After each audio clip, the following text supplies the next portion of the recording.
ಈ ಸಂದರ್ಶನದಲ್ಲಿ ನಮ್ಮ ಜೊತೆ ಚಳ್ಳಕೆರೆ ತಾಲೂಕು ಸೂರನಹಳ್ಳಿ ಗ್ರಾಮ ಯೂತ್ ಕಾಂಗ್ರೆಸ್ ಪ್ರೆಸಿಡೆಂಟ್ ಆದ ಶಿವಕುಮಾರ್ ಸ್ವಾಮಿ ಅವರು ನಮ್ಮ ಉಪಸ್ಥಿತಿಯಲ್ಲಿದ್ದಾರೆ. ಇವರಿಗೆ ನಮ್ಮ ಪೊಲಿಟಿಷಿಯನ್ ಇನ್ ಇಂಡಿಯಾ.com ಆನ್ಲೈನ್ ಮೀಡಿಯಾ ಪರವಾಗಿ ಆರ್ಥಿಕ ಸ್ವಾಗತ ಸರ್. ಸರ್, ನಮ್ಮ ಈ ರಾಜಕೀಯ ಕ್ಷೇತ್ರಕ್ಕೆ ತಾವು ಯಾವಾಗ ಹೇಗೆ ಪ್ರವೇಶ ಮಾಡಿದ್ರಿ? ಸರ್, ನಮ್ಮ ರಾಜಕೀಯ ಕ್ಷೇತ್ರಕ್ಕೆ 97-98 ಬಂದೆ ಸರ್. ನಾನು 97-98 ನಮ್ಮ ರಾಜಕೀಯ ಕ್ಷೇತ್ರ ಪ್ರವೇಶ ಮಾಡಿದ್ರಿ. ತಾವು ಹೇಗೆ ಪ್ರವೇಶ ಮಾಡಿದ್ರಿ ಸರ್? ಅದೇ ಸರ್, ಈಗ ಏನಿರಲಿ ಇವತ್ತು ಕಾಲೇಜ್ ಲೆವೆಲ್ಗೆ ಇವತ್ತೇನು ನಾವು ಜಿಲ್ಲೆಯಲ್ಲಿ ಹೆಡ್ ಕ್ವಾರ್ಟರ್ನಲ್ಲಿ ಸರ್ ಎಜುಕೇಷನ್ ಮಾಡ್ತಿದ್ದೆವು ಆರ್ಟ್ಸ್ ಕಾಲೇಜಲ್ಲಿ.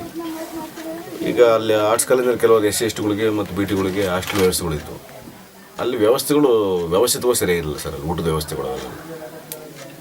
ಅದನ್ನು ಖಂಡಿಸೋಕ್ಕೋಸ್ಕರ ಮತ್ತೆ ನ್ಯಾಯ ರೀತಿಯಾಗಿ ಊಟದ ವ್ಯವಸ್ಥೆ ಮಾಡ್ಸೋಕ್ಕೋಸ್ಕರ ಮತ್ತೆ ನೆಕ್ಸ್ಟ್ ಇನ್ನೊಂದು ಬೇರೆ ಕಡೆ ಹಳ್ಳಿಯಿಂದ ಗ್ರಾಮಾಂತರದಿಂದ ಬಂದಿರ್ತಕ್ಕಂಥ ವ್ಯಕ್ತಿಗಳಿಗೆ ಏನಾದರೂ ಒಂದು ಸಹಕಾರ ಮಾಡೋಣ, ನಮ್ಮೆಲ್ಲ ಗುಂಪು ಸೇರ್ಕೊಂಡು ಅಂತ ಕೆಲವರು ಯುವಕರೆಲ್ಲ ಸೇರ್ಕೊಂಡು ನನಗೆ ಒಂದು ಲೀಡರ್ಶಿಪ್ ಪಾಠ ಕೊಡ್ಬೇಕಂತಂದೇಳಿ ಒಂದು ವಹಿಸ್ಕೊಟ್ಟ. ನೆಕ್ಸ್ಟ್ ಆವಾಗ ಒಂದು ಸೆನೆಟ್ ಅಂತಂದೇಳಿ ಎಲೆಕ್ಷನ್ ಬಂತು. ಆ ಸೆನೆಟ್ ಮೆಂಬರ್ ಆಗೋದಕ್ಕೆ ಅವನಿಂದ ಮತ್ತೆ ನಮ್ಮ ಪಾರ್ಟಿಗೆ ಬಂದು ಅದೇ ವಿಚಾರ. ಸೊ ಈ ರೀತಿ ಸಂಘಟನೆ ಮಾಡಿಕೊಂಡು ತಾವು ರಾಜಕೀಯ ಪ್ರವೇಶ ಮಾಡಿದ್ರಿ. ಸೊ ಈ ನಮ್ಮ ರಾಜಕೀಯ ಪ್ರವೇಶ ಮಾಡೋದಕ್ಕೂ ಮುಂಚೆ ಬೇರೆ ಯಾವ್ದಾದ್ರು ಸಂಘಟನೆ ಒಳ್ಳೆ ಕೆಲಸ ಮಾಡಿದ್ರ? ಇಲ್ಲ ಸರ್, ರಾಜಕೀಯ ಸಂಘಟನೆ ಮಾಡೋಕ್ಕಿಂತ ಮುಂಚೆ ನಮ್ಮ ಲೀಡರ್ಶಿಪ್ ಅಷ್ಟೇ, ಯುವಕರದು. ಕನಿಷ್ಠ ನಾವು ತಾಲೂಕಾದ್ರೂ ಜಿಲ್ಲೆಗಾದ್ರೂ ಒಳ್ಳೇದು ಮಾಡೋಕ್ಕಾಗಲಾದ್ರೂ ನಮ್ಮ ಸುತ್ತಮುತ್ತ ಆದ್ರೂ ಒಳ್ಳೇದು ಮಾಡೋಣ ಅಂತ ಉದ್ದೇಶ ಇಟ್ಕೊಂಡು ಒಂದು ನಾವು ಮಾಡಿ ಕೂತ್ಕೊಂಡಿದ್ವಿ ರಾಜಕೀಯಕ್ಕೆ ಕೊಟ್ಟರೆ. ಸೊ ನಮ್ಮ ಈ ರಾಜಕೀಯ ಕ್ಷೇತ್ರ ಬಂದ ಮೇಲೆ ಈ ಕ್ಷೇತ್ರದ ಒಂದು ಯೂತ್ ಲೀಡರ್ ಆದಮೇಲೆ ತಾವು ನಮ್ಮ ಜನಗಳಿಗೋಸ್ಕರ ಏನೇನು ಕೆಲಸ ಕಾರ್ಯ ಮಾಡಿದ್ದೀರಾ? ಸರ್, ಯೂತ್ ಕಾಂಗ್ರೆಸ್ ಪ್ರೆಸಿಡೆಂಟ್ ಆದಮೇಲೆ ನಮ್ಮ ರಘುಮೂರ್ತಿ ಅವರು ನಮಗೆ ಯೂತ್ ಕಾಂಗ್ರೆಸ್ ಪ್ರೆಸಿಡೆಂಟ್ ಸೀಟ್ ಕೊಟ್ಟರು. ನಮ್ಗೆ ಏನೀಗ MLA ಆಗಿದ್ದಾರೆ. ಈಗ 5 ವರ್ಷ ಇಲ್ಲ, ಅವಾಗ 3 ವರ್ಷ ಆಯ್ತು ಇಲ್ಲಿ ಬಂದ. ಅವಾಗ ಸಂಘಟನೆ ಮಾಡೋಕ್ಕೆ ಬಂದ ಅವರನ್ನೇ ಒಳ್ಳೆ ಹುಡುಗ. NSAನಲ್ಲಿ ಸಂಘಟನೆ ಮಾಡಿದ್ರು ವಿದ್ಯುತ್ ಕಾಂಗ್ರೆಸ್ಸಲ್ಲಿ. ಸೆನೆಟ್ ಮೆಂಬರ್ ಆದಮೇಲೆ ಮತ್ತೆ ಉಪಾಧ್ಯಕ್ಷ ಸ್ಥಾನ ಸಿಕ್ಕಿಸ್ತಾರೆ ನನಗೆ. ಜಿಲ್ಲಾ ಉಪಾಧ್ಯಕ್ಷ ಸ್ಥಾನ ಸಿಕ್ತು NSU, national student union of India ಅಂತೇಳಿ. ಅದೆಲ್ಲ ಕೆಲಸ ನೋಡಿ ಮತ್ತು ನಮ್ಮ ಚಟುವಟಿಕೆಗಳೆಲ್ಲ ನೋಡಿ ಅವರು ನನಗೆ ಯೂತ್ ಕಾಂಗ್ರೆಸ್ ಪ್ರೆಸಿಡೆಂಟ್ ಸೀಟ್ ಕೊಟ್ಟರು. ಅದಾದಮೇಲೆ ಯಥಾ ಪ್ರಕಾರ ನಾವು 24 ಅವರ್ಸು ರಾಜಕಾರಣದ ದುಡಿತಲೇ ಬಂತು. ಏನಾದರೂ ಒಂದು ಸಾಧನೆ ಮಾಡ್ಬೇಕು, ಏನಾದರೂ ಒಂದು ಸಹಕಾರ ಮಾಡಲೇಬೇಕು. ಎಲ್ಲೋ ಇರ್ತಕ್ಕಂಥ ಒಬ್ಬ ಬಡ ವ್ಯಕ್ತಿಗೆ, ಬಡ ಯುವಕನಿಗೆ ಒಬ್ಬ ಸ್ಥಾನಮಾನ ಕೊಟ್ಟಿರೋಂತಂದಮೇಲೆ ಅವ್ರಿಗೆ ಏನಾದರೂ ನಾವು ಚಿರಋಣ ಇರ್ತೀವಿ, ಅವ್ರನ್ನ ಸಹಕಾರ ಮಾಡಲೇಬೇಕು. ಕೊನೆಯ ಪಕ್ಷದಲ್ಲಿ ನಮ್ಮ ರಾಹುಲ್ ಗಾಂಧಿ ಅವ್ರದ್ದು ಒಂದು ಇದನ್ನ ಇಟ್ಕೊಂಡು ನಾವು ನಮ್ಮ ಪಾರ್ಟಿಸ್ನಲ್ಲಿ ಇವತ್ತು ಪ್ರಾಣನೇ ತ್ಯಾಗ ಮಾಡಿದಂಥ ಪಾರ್ಟಿ ಅಂತಂದ್ರೆ ನಮ್ಮ ಕಾಂಗ್ರೆಸ್ ಪಾರ್ಟಿ. ರಾಹುಲ್ ಗಾಂಧಿ ಅವ್ರಿಗೆ ತಂದೆನೂ ಇದು ಮಾಡಿದಾರೆ, ಅವ್ರ ಅಜ್ಜಿಯರು ಇದು ಮಾಡಿದ್ದಾರೆ. ಇವತ್ತು ಪ್ರಾಣ ತ್ಯಾಗ ಮಾಡಿದ್ದಾರೆ ಅಂತ ಫ್ಯಾಮಿಲಿಲಿ ಬಂದಿರ್ತಕ್ಕಂಥ ಒಂದು ಪಾರ್ಟಿ ಚೆನ್ನಾಗಿದೆ ಅಂತಂದೇಳಿ ಆ ಪಾರ್ಟಿಲಿ ಮೂಮೆಂಟ್ ಆಗಿ ಬಂದು ಮತ್ತು ಯೂತ್ ಕಾಂಗ್ರೆಸ್ ಪ್ರೆಸಿಡೆಂಟ್ ನಮಗೆ ಆದ್ಯತೆ ಮಾಡಿಕೊಟ್ರು ನಮ್ಮ ರಘುಮೂರ್ತಿ ಅವರು. ಕೊನೆ ಪಕ್ಷಕ್ಕೂ ಮತ್ತೆ ನಮ್ಮ ರಘುಮೂರ್ತಿ ಅವರು ದುಡಿಯೋಣ ಅಂತಂದೇಳಿ ಮತ್ತು ಕೆಲವರು ಬೇರೆ ಪಾರ್ಟಿಲಿ ಇರ್ತಕ್ಕಂಥ ಯುವಕರನ್ನ ನಮ್ಮ ಪಾರ್ಟಿಗೆ ಸೇರ್ಪಡೆ ಮಾಡಿಸಿರ್ತಕ್ಕಂಥದ್ದು. ಮತ್ತು ಅವಾಗ ಅವ್ರಿಗೆ ವೃದ್ಧಾಪ್ಯವೇತನಗಳು ಮತ್ತು ನಮ್ಮ ಹಾಸ್ಪಿಟ್ಲ್ ವಿಚಾರದಾಗೆ ಒಂದು ಬ್ಲಡ್ ಡೊನೇಟ್ ಮಾಡಿರ್ತಕ್ಕಂಥದ್ದು, ಕಷ್ಟ ಸುಖ ಇರ್ತಕ್ಕಂಥ ಅವ್ರಿಗೆ 24 ಅವರ್ಸ್ ನಾನು ಭಾಗಿಯಾಗಿದ್ದೀನಿ ಸರ್. ಅವ್ರಿಗೆ ಒಂದು ಸ್ಟೇಷನ್ ವಿಚಾರ ಆಗಿರ್ಬೋದು, ಎಷ್ಟೊತ್ತಾದ್ರೂ ನೈಟ್ 12 ಗಂಟೆ 1 ಗಂಟೆ ಫೋನ್ ಮಾಡಿರ್ಬೋದು, 24 ಅವರ್ಸ್ ನಂದು ಸೋಷಿಯಲ್ ವರ್ಕ್ನಲ್ಲಿ ಭಾಗಿಯಾಗಿರ್ತೀರ. ಸೊ ನೀವು ಇಷ್ಟೆಲ್ಲ ಈಗ ಕೆಲಸಗಳು ಮಾಡಿದ್ದೀನಿ ಅಂದರೆ ಜನಗಳಿಗೋಸ್ಕರ, ಅದರಲ್ಲಿ ಸದಾ ನೆನೆಸ್ಕೊಳ್ಳೋಂಥ ಕೆಲಸ ಯಾವುದಿದೆ? ಸದಾ ನೆನೆಸ್ಕೊಂಥ ಕೆಲಸ ಅಂತಂದ್ರೆ ಹಾಸ್ಪಿಟ್ಲ್ ವಿಚಾರದ ಸರ್. ಬ್ಲಡ್ ಡೊನೇಟ್ ಮಾಡಿರೋದು ಒಂದು, ತಿರ್ಗಿ ಬಡವನಿಗೆ ಒಂದು ತುತ್ತನ್ನ, ಬಟ್ಟೆ, ತಿರ್ಗಿ ಹಾಸ್ಪಿಟ್ಲ್ ವಿಚಾರ ಸರ್. ಇದೇ ಬೇಕಾಗಿರೋದು ಮನುಷ್ಯನಿಗೆ. ಇಂಪಾರ್ಟೆಂಟ್ ಅಂದ್ರೆ ನಾನು ಸಹಕಾರ ಮಾಡಿರ್ತಂತ ಜನಗಳಿಗೆ ಅಂತಂದ್ರೆ ಹಾಸ್ಪಿಟ್ಲ್ ವಿಚಾರ ಸರ್. ಪ್ರತಿಯೊಂದು ಹಾಸ್ಪಿಟ್ಲ್ ವಿಚಾರದಲ್ಲಿ ಮಾತ್ರ 24 ಅವರ್ಸ್ ಎನಿ ಟೈಮ್ ಯಾವ ಟೈಮ್ನಾಗಾದ್ರೂ ನಾನು ಅವ್ರಿಗೆ ಜೊತೆಲ್ಲಾನು ಸ್ಪಂದಿಸಿದಂತ ಸರ್. ಜೊತೆಗೆ ಸ್ಪಂದಿಸಿದೆ, ಏನೇನು ಬೇಕು ಎಲ್ಲ ಒಂದು ಆ ಒಂದು ವಿಚಾರದಾಗ ಭಾಳ ಜನ ನೆನೆಸ್ಕೊಂತಾರೆ ಸರ್. ಅದು ಹಾಸ್ಪಿಟ್ಲ್ ವಿಚಾರ. ಸರ್, ತಾವು ಈ ನಮ್ಮ ರಾಜಕೀಯ ಕ್ಷೇತ್ರಕ್ಕೆ ಬಂದು ಇಷ್ಟೆಲ್ಲ ಸೇವೆ ಮಾಡೋದಕ್ಕೆ ತಮಗೆ ಪ್ರೇರಣೆ ಕೊಟ್ಟಂಥ ವ್ಯಕ್ತಿ ಯಾರು? ಪ್ರೋತ್ಸಾಹ ಕೊಟ್ಟು ಕರೆದಂಥ ವ್ಯಕ್ತಿ?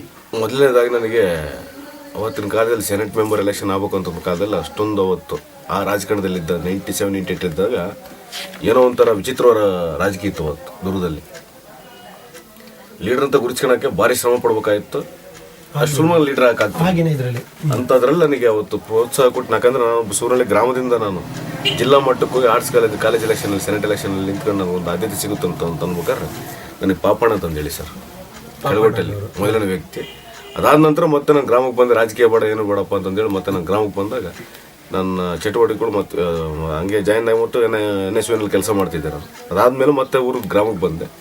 ಗ್ರಾಮ ಬಂದಾಗ ನಾವು ಬಡವರೇನೆ, ದುಡ್ಡಲ್ಲೇನಿಲ್ಲ, ಇದ್ರಾಗೇ ಹಾಸ್ಪಿಟ್ಲ್ ವಿಚಾರಗಳು ಸಹಕಾರ ಮಾಡ್ಕೊಂತಿದ್ದೆ ಜನಗಳಿಗೆ. ಅಷ್ಟೊಳಗೆ ರಘುಮೂರ್ತಿ ಸರನ್ನೇ ನಮ್ಮ MLA ಕರೆದುಬಿಟ್ಟು ಬಾರಪ್ಪ ಪಾರ್ಟಿಯಲ್ಲಿ ಇದೆಯಾ, ಪಾರ್ಟಿಯಲ್ಲಿ ದುಡ್ಡಿ ನೀನು, ನಿನಗೊಂದು ಪಟ್ಟ ಕೊಡ್ತೀನಿ, ಒಂದು ಪ್ರೆಸಿಡೆಂಟ್ ಸೀಟ್ ಕೊಡ್ತೀನಿ, ಸಂಘಟನೆ ಮಾಡುವಂಥ ಒಳ್ಳೆ ಸಂಘಟನೆ ಮಾಡ್ಕೊಂಡು ಬಂದಿದ್ದೆ ಹುಡುಗ ನೀನು ಅಂತಂದರೆ ನನಗೆ ರಘುಮೂರ್ತಿ ನನಗೆ 2ನೇ ಸ್ಥಾನ ತುಂಬಿಸ್ತಾರೆ. 2ನೇ ಸ್ಥಾನ ಕೊಟ್ಟಿದ್ದಾರೆ. ಸರಿ ಸರ್. ಸರ್, ನಮ್ಮ ಈ ಪಕ್ಷ ಇವಾಗ ಒಂದು ಪ್ರೆಸಿಡೆಂಟಾಗಿ, ಯೂತ್ ಒಂದು ಪ್ರೆಸಿಡೆಂಟಾಗಿ ಕೆಲಸ ಕಾರ್ಯ ನಿರ್ವಹಿಸ್ತಾ ಇದ್ದೀರಾ. ಇದೇ ರೀತಿ ಇನ್ನು ಮುಂದೆ ಯಾವ ರೀತಿ ಬೆಳಿಬೇಕು ಅಂದ್ಕೊಂಡಿದ್ದೀರಾ, ಏನು ಆಗಬೇಕು ಅಂದ್ಕೊಂಡಿದ್ದೀರಾ ಮುಂದೆ?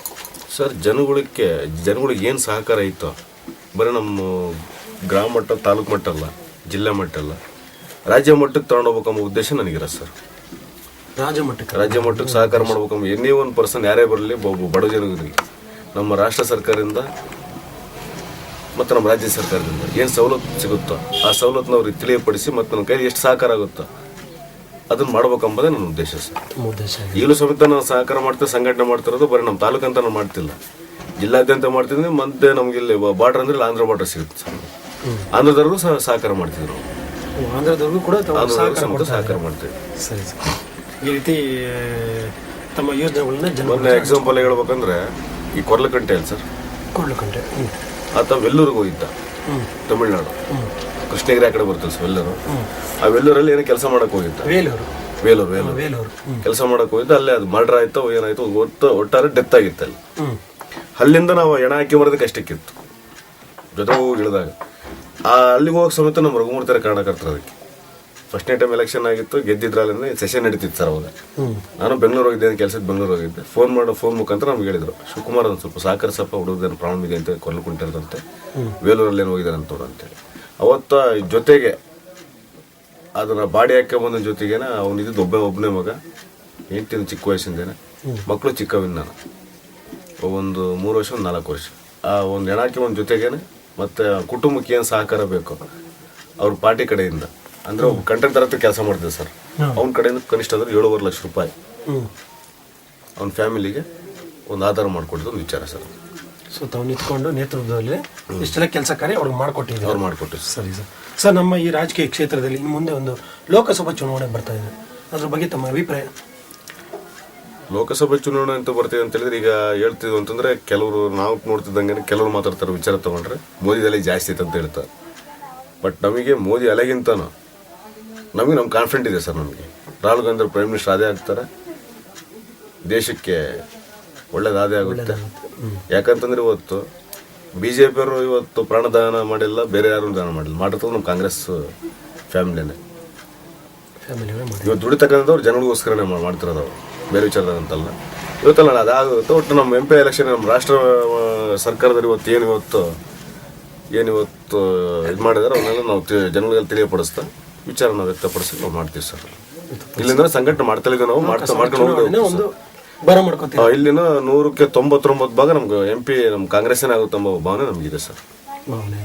ಸೊ ನಮ್ಮ ಈಗಿನ ಯೂತ್, ಮುಂದಿನ ಭಾರತದ ಒಂದು ಫೌಂಡೇಶನ್ ಯೂತ್, ಅವ್ರಿಗೇನು ಒಂದು ಒಳ್ಳೆ ಸಂದರ್ಶನ ಕೊಡೋದಕ್ಕೆ ಇಷ್ಟಪಡ್ತೀರಾ? ಒಂದು ಸಂದೇಶ ಏನು ಕೊಡೋಕ್ಕೆ ಇಷ್ಟಪಡ್ತೀರಾ? ನಾನು ನಮ್ಮ ಯೂತ್ಗೆ ಸಂದೇಶ ಕೊಡ್ತಂದ್ರೆ ನಾನಲ್ಲ ನಾವು ಎಂಬುದು ಏನು ರಾಹುಲ್ ಗಾಂಧಿ ಹೇಳಿದಾರ ಅದೇ ನಮ್ಮ ಮಾತು ಅಂತಂದೇಳಿ ನಾವೆಲ್ಲ ಒಗ್ಗಟ್ಟಾಗಿ ಕೆಲಸ ಮಾಡೋಣಪ್ಪ ಅಂತಂದೇಳಿ. ಯಾವುದೇ ಏನೋ ಒಂದು ಜನಾಂಗ ಆಗಿರ್ಬೋದು, ನನಗೆ ನನ್ನ ಅನಿಸಿಕೆ, ನನ್ನ ಹುಟ್ಟದಾನ ತಿಳಿಸ್ಕೊಂಡಿರ್ತಾನೆ, ನನಗೆ 2 ಜಾತಿ ಅಂತೇಳಿ, ಒಂದು ಗಂಡು ಒಂದು ಹೆಣ್ಣು ಅಂತೇಳಿ. ನಾನು ಒಬ್ಬ ಅಹಂಕಾರ, ನಮಗೆ ಬೇಡ, ನಾನೇ ಕೆಲಸ ಮಾಡ್ದಂತ ನಮಗೆ ಬೇಡ, ನಾವೆಲ್ಲ ಜೊತೆಗೂಡಿ ಕೆಲಸ ಮಾಡೋಣ ಎಂಬುದೇ ನನ್ನ ಸಂದೇಶ ಸರ್. ಸೊ ಈ ಒಂದು ಒಳ್ಳೆ ಸಂದೇಶನ ನಮ್ಮ ಯೋಜನೆ ನೀಡ್ತಾ ಇದ್ದೀರಾ? ಹೌದು ಸರ್. ಸರಿ ಸರ್. ಈ ರೀತಿ ತಮ್ಮ ಅನಿಸಿಕೆಗಳನ್ನು ನಮ್ಮ ಜೊತೆ ಹಂಚ್ಕೊಂಡಿದ್ದೀರಾ. Okay sir.